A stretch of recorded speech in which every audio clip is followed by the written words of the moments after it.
Okay, thank you everyone for joining this particular interesting research and a co-author of Caring in the Changing Climate, centering care work in climate action. So many times we really do not take into account the caring work or of the care workers into climate action, mitigation, adaptation. And this affects a lot because while trying to save the planet, we also have to care for one another, and we also have to be intentional about what we do to see that other people get stabilized in their income. And we have a form of income distribution that doesn't affect one aspect or doesn't affect one individual. And today I have with me, because we are celebrating World Environment Day, and we have Sherilyn Macgregor. She's a lecturer in environmental politics at University of Manchester in the UK. And so she'll be explaining what her books talk about. She's one of the authors about caring in the changing climate. And so she's going to be telling us a lot about it because it has to do with what the environment day, our only Earth. In the process of us trying to care for our environment, we also have to take into consideration our care workers so that they are well taken care of, and they also be able to provide solutions, and they'll be able to provide support, because these are people that they volunteer, they are at the front line of the climate action, trying to see how they can reach out to people. So it's very important that while we are trying to create solutions, we don't create a bigger problem by leaving people ahead or not caring for those people that are trying to care for our environment. And so she's going to be telling us about herself briefly, and then we go into the discussion. So thank you for coming. My pleasure. It's lovely to meet you. Okay, so can you just briefly tell us about yourself, and then we'll start the process of Yes, of course. Well, I'm an academic. I do research on gender and climate change, gender and environmental politics, with a strong interest in thinking about how feminist goals and environmentalist goals intersect and sometimes diverge or sometimes clash. So I've looked at this for many years, 20 years or so. I'm a Canadian by birth, but I've been living in the UK. And yeah, I'm very active in thinking about feminist solutions to the climate crisis, including doing this work for Oxfam on caring in a changing climate, but I've also done some work thinking about a feminist Green New Deal as well in the UK context. Okay, so thank you so much. So just to start with the question, one of the aims of this report is to see how they can fill the knowledge gap by explaining the point of interaction between climate change impact and the amount, distribution, and condition of unpaid care workers. So can you tell us more about these findings in these areas that we have just discussed? What is it trying to bring out in that aspect of care workers, paying them, and those that are unpaid? So I'll just say, just before I tell you about the key findings, let me say a little bit about the report. It's a major research report that's been commissioned by Oxfam America, and you can find it on the Oxfam website.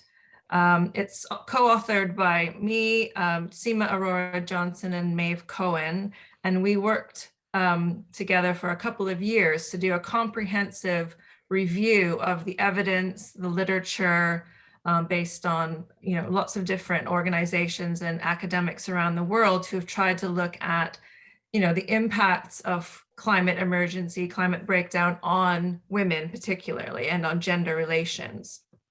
And of course, we know, and there's been a lot of research in the last maybe 5 or so years, maybe more, that has really, provided strong evidence that that there is that the effects of climate change are gendered, and that women and girls are much more vulnerable to the impacts of climate breakdown than men and boys, generally speaking. And so why is that vulnerability? right? It's a question. And, you know, the evidence suggests that it's not, this vulnerability is not because of biological reasons or some kind of essential weakness or essential vulnerability on the part of women and girls. It's because gender equality is driven by care work inequalities. The fact that women and girls do the disproportionate amount, a vast majority of the unpaid caring labor to sustain society, sustain families in every part of the world. So the fact that women are spending and girls are spending all of this time, you know, caring for others, caring for the environment, taking care of households, taking care of animals and children, etc., older people, they have less time to take care of themselves. They have less time or access to education, to political participation, and to paid work, and even less time for leisure and the kinds of things that make for a good quality of life. So this care work inequality is important everywhere, and that's been the case, you know, whether or not we think about climate change, right? So what this report is trying to do is think about, okay, we know all of this inequality is happening. We know that women and girls are spending, you know, an enormous amount, almost double the amount of time that men and boys do doing this unpaid care work. What happens when climate change intensifies the types of, you know, work that they do? So we're trying to look at what are the impacts of climate emergency, climate impacts on care work. And as you said, it's about looking at the impacts on the amount, the conditions, and the distribution of care, of particularly unpaid care work. And we know that this is particularly acute in parts of the world that are most climate challenged, which happen to also be in the global south, in lower income countries. So what we found from our research is that, you know, across the board, climate breakdown is going to intensify an already existing inequality, intensify already existing problems. The amount of care work is increasing because there are, you know, people are being hurt by the effects. There's more people to care for. People are their health is being affected by climate breakdown. When people's health is impacted, there's more people to take care of.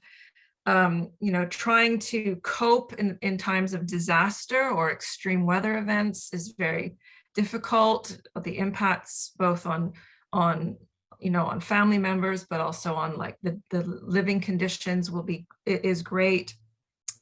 There's just more work to be done to care, and that's not just physical work, physical care work, but the emotional labor that also is involved in helping people cope in conditions of extreme, you know, emergency and crisis.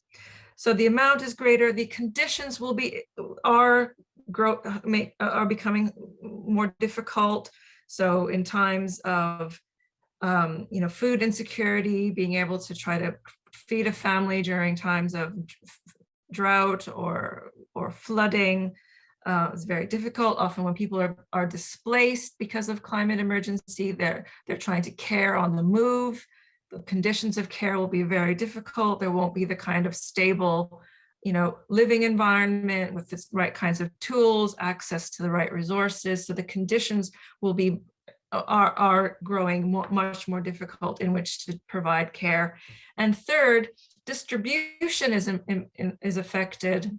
So what I mean by distribution is who's doing the work, right? We know that you know, in communities and households, you know, people do a lot, you know, people do share types of care work, but in a household, it usually falls to women and girls. And to the extent that men and boys are involved, we know that as communities cope with climate breakdown, there's a, you know, one of the coping strategies is often to leave, to migrate to other places to find work or to find resources. So people left behind often it will be women left behind, girls left behind, grandmothers, aunties left behind, will take on a greater share of the care work.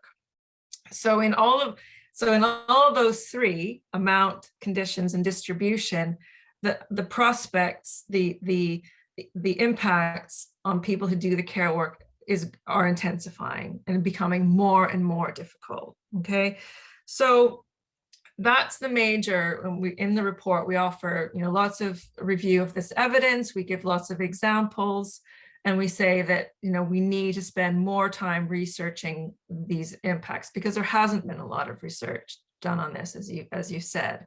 There's a lot of research on gender and climate change, but to focus specifically on that care climate nexus is what we think is needed. Because if we don't understand this care climate nexus, then policies, strategies for mitigation will ignore those impacts. And there's a high risk that without understanding the impacts, that various strategies will themselves either not deal with them, not deal with these problems, or inadvertently make them worse. I hope that answers your question enough. Yeah, definitely. Because I from what you just mentioned, it's just like an eye opener, because these are things that we don't really talk about. These are things that we don't put into consideration when we are trying to make policies, because of the truth. Displacement happens due to climate change, refugee situation, health crisis. So because climate change is now intersectional, it's now leading to food insecurity, hunger, public health issues, and the rest.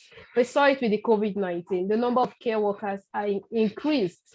But then how are they supported? Some of them, they are unpaid, and yet the economy is hard, to deal with. So I really understand. And this is going to lead me to my next question, trying to talk about how do you think we can strategize on climate adaptation and mitigation without disrupting care workers' activities and value? Because when I read that report, I saw that there was a part that talked about the fact that some climate mitigation and adaptation doesn't take into consideration care workers. So I want you to address that aspect and to tell us the strategy that we can use to see that all of these policies, adaptation, mitigations take into consideration care workers and their value. Mm-hmm. Yeah. So what we recommend in the report is centering care as a standalone issue. So treating care as foundational to all societies and their economies, and seeing it as as fundamental as production, or as fundamental as defense. It's not something that is kind of relegated to gender issues or women's issues. It's not, care is not at all just about women's equality. It is about how societies provide for themselves and are sustained. So sustainability and care are pretty much the same thing, right? So what we argue is that care has to be centered. Everything we think about in terms of mitigation, adaptation, has to be viewed through a kind of lens of what are the demands on people that do caring? What are the implications for people that do caring? What are the care needs built in to this? So for example, if we think about mitigation, okay, so how do we maybe reduce energy use? That's great. And of course, we have to reduce energy use in order to kind of mitigate and reduce CO2 emissions. But in the process of reducing energy use, what are we assuming people, people will provide their own, maybe they'll have to work harder, right? Or do things, or cook in ways that is less energy intensive, or produce food in ways that is less energy intensive. But if it's less energy intensive, perhaps it's more time intensive. Fine, that's fine, but is it going to be a fair distribution of that additional time? So one of the things, and a second kind of example would be around adaptation. Lots of plans for climate smart agriculture. Let's have all of these technologies that we can use. Also possibly very good, but if they're designed without the input of people who do frontline care work, and don't actually assume that all of that labor is there, that free labor, unpaid labor is there to enable this adaptation work to be done, that's intensifying the inequality, right? Because you're still exploiting unpaid labor. So we think that we have to see this. We should no longer externalize this unpaid labor. It should be seen as part of the calculation. It should be centered as part of the calculation. And so that means, it's not, how you say, well, we don't want business as usual. We don't want caring as usual, which is that women do it for free and girls do it for free, and they give up their own quality of life in order to provide it, right? So no more caring as usual. What is the solution? What kinds of solutions do we say? Well, care needs to be provided, be thought of as infrastructure, right? We need to think about social infrastructure to support the social reproduction of societies. So infrastructures like, state-funded programs for childcare, for healthcare, elder care. We need ways of providing appropriate technologies, so not techno fixes, but appropriate technologies that can reduce the amount of drudgery and time that is involved in providing basic needs for people, right? So ways of ensuring that food production can be made more efficient and easier on a collective level, ways of providing water that are again, it's designed for the user, right? So that means involving people who do the care work in the design of these programs and these technologies from the beginning, not sort of saying, well, here we have these technologies and these programs, let's empower women to come and join us, right? Don't empower women at the end, empower them with their knowledge, their knowledge of how to care for people and plants and animals and land. Involve them at the beginning in the planning, the designing, the development of these mitigation and adaptation strategies. Yeah. So a lot of what we say is, we got to rethink, this notion of women's empowerment. Don't, and this whole sort of slogan of, mainstreaming, so mainstreaming gender. Don't mainstream gender into an already existing system that ignores care work inequality. Change the narrative from the beginning and say care has to be foundational to these solutions. Thank you so much. So just to the next question, this leads me to my next question, because you mentioned gender equality. You mentioned a whole lot of issues that has to do with care and why it is necessary. And I'm trying to ask the question on how do we go about gender just climate solutions in the aspect of care workers, because we see women that trek distance to get water, to get cooking materials, to get different kind of materials, just because resources are becoming scarce, and then they have to trek distance. Let's say, for example, they trek 1 kilometer. So because it's getting scarce, they'll have to trek maybe like 10 kilometers or thereabouts just to get these resources to stabilize their family. And in the process, all of this time constraint for energy, for water, for the rest that they used to gather about, it affects them invariably to contribute towards economic gain, towards environmental conservation, protection, and the rest.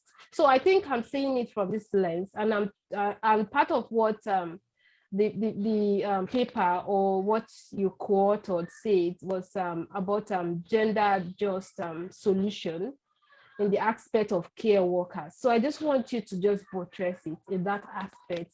How do we go about gender just climate solution when it comes to care worker? Shall I talk about this notion of gender just climate solutions, care sensitive? Okay, so thank you so much. So how do we go about gender just climate solution when it comes to care workers? Because we have seen over time that women work distance, it could take them kilometers, depending on how scarce the resources are, for firewood, for water, and other basic resources. So we could see women trying to go faced with this constraint, and all of this time constraint, energy poverty, water scarcity, and the rest affects women's contribution towards environmental protection, conservation, and even economic gain. And so it also affects the ability to include or integrate the indigenous knowledge in solving the climate change crisis. And so I just want to ask you, how do we integrate gender just solution, climate solution to care workers to see that it is well distributed, no gender is affected by unpaid work or any form of thing that is going to affect our joint rights. Right. So what we say in the report is that what we mean by gender just is gender transformative, right? So transforming the gender relations and transforming the way that care is gendered. So this division of labor between genders, what women do, what men do. And we think that in order to get to gender justice, we don't want to just be gender responsive in that we accept the way gender relations are now. We want to change gender relations. And again, that really has a lot to do with changing the distribution and the responsibility for unpaid care work. So how do we transform the gender division of care? Well, in the report, we talk about the 5R framework, which is a really well-known framework for thinking about gender, like transforming the gender division of care work. And this is a framework that the International Labor Organization uses, that Oxfam uses. It's a well-known framework coming from feminist economics. And so the 5 R's are recognize the value of care work, reduce the amount of care work overall, so make it easier, reduce the burden.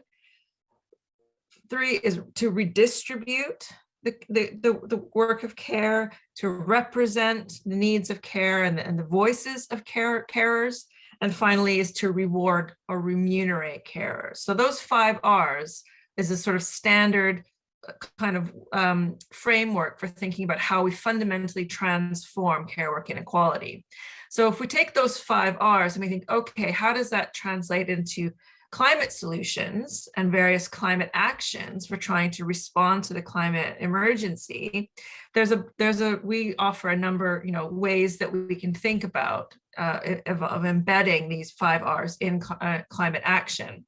So we say that I think this my answer before is about to recognize the foundational nature of care to all societies, all economies, right? That we cannot have a decarbonized society without putting care at the center. That's first. Second, how do we reduce care work? So thinking about maybe reducing in order to sort of think about this notion of mitigation and adaptation and finding ways to mitigate and adapt that are also more convenient, easier, make life easier for people. So they're less labor intensive, because perhaps we're using technologies and infrastructure that is actually making it easier and reducing the amount of time it takes to do basic care work for people, like farming and water collection and taking care of things, right? So reducing it through that kind of labor-saving technology, labor-saving infrastructure. The third thing of redistributing, what we think that will be really important to think about climate action, ways of financing. So climate finance that will actually help to build social infrastructure, right? So in that way, it redistributes the work socially, it collectivizes it. So it's not down to individual people to do it all, right? That actually that societies recognize that in order to be sustainable, they have to collectivize the way of sustaining life, right? Sustaining people, sustaining environments. So there has to be funding for social provision, social protection, all of that, right? And infrastructure. And also, it's not just at the state level, thinking about how we can redistribute the responsibility for care fairly in families and communities so that men and boys are also encouraged to take on the work of care and see it as an important and valuable thing to do for their societies and their communities. And then the last two, really quickly, is just think about representing the voice and the needs of carers. So people who do care, and that's, this is not just care workers as in people who work in a hospital or a care job. This is all people who do care. All people who do care should be thought that their needs, their experiences, their challenges should be recognized, thought about, and planned for in climate solutions. Okay, so they should be represented through participatory processes. Their research should be done about their needs and their experiences and their views. Political processes should be made,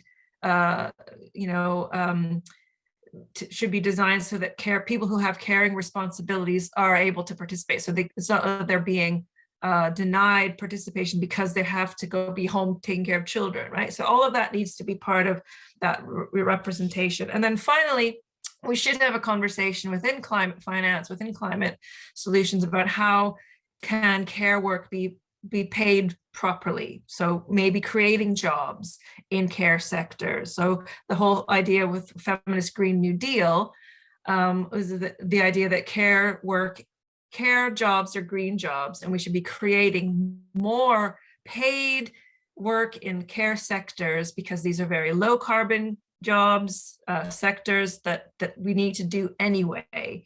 And if you start to create more and more employment within the care sector, it's better for everyone. It's also better for moving towards a decarbonized post-fossil fuel economy. So those are the 5 R's, and those are some concrete solutions. Bottom line, though, is to think that transforming gender relations is at the heart of a gender just climate future. We have to divest from destructive, life, destroying activities like militarism, like fossil fuel extraction, and invest in life enhancing and caring activities that women and girls mostly do. So it's investing in women and girls, but fundamentally it's investing in a caring economy and a caring society. Thank you so much. And I like the fact that you have also integrated the 5 R's and what it means when it comes to redistribution, representation, different aspects of how we can say that care workers are not unpaid or are not left over, because we need to create space. In the process of creating space, we need to also try to see that people in such spaces are well cared for. The climate crisis, if we don't deal with it, is going to affect care workers and definitely affect their income or their ability for them to be paid, because definitely the economy will be affected. Once the economy is affected, it leads to great recession and the rest. And the practical example was what happened in the COVID-19. They saw different care workers, and some were catered for, and the rest. And I think, yeah, formerly, I was once a spokesperson for Care International of the UK on climate and gender issues. And I think they also do great work when it comes to care work also. And what you have just also authored or co-authored is, it also tells us more about the need for us to see that we care for our environment, and as we care for our environment, we shouldn't leave those care workers behind. We should also know that they have a responsibility, and without them, we might not be able to have a good society. We might not be able to have sustainable society, because everyone is trying his best, and at the same time we need to be supported. So thank you so much for this valuable contribution of yours, and I know the audience is going to find it very useful in going forward, that everyone needs to be cared for, everyone needs to, to be supported in carrying out different activities, even as activists, trying to care for our environment or trying to find solutions. We also need one support in one way or the other to see that our activities go on well. I think it's another aspect of care, because it's an ongoing thing. Activity never stops, it continues. Maybe there is war, maybe there's peace, maybe there's crisis, or there's no crisis, it keeps going on. We always have activities all around. And so thank you so much for coming. Do you have a final word to say? I really, really appreciate this. Well, thank you very much for inviting me. It's been great to chat with you. And I know you're doing really important work to amplify these issues in social media and around the world. So your work is extremely important. And I hope people, if you've watched this conversation that we've had about this report, I do hope they'll have a look on the Oxfam website and look at there's a short version of the report. It's being translated into, I think, 4 or 5 different languages, and that there's a lot of, hopefully, a lot of valuable material that can help make the argument, right? Make the political argument for putting care at the center of climate action. Yeah, definitely. I'm going to add the link in the YouTube, so they could go ahead to click on it, read more about the report. So the report will be below the YouTube channel. You could check for further details, and yeah, you'll be able to get more. You can read more about what the report tells us about. So thank you so much for coming.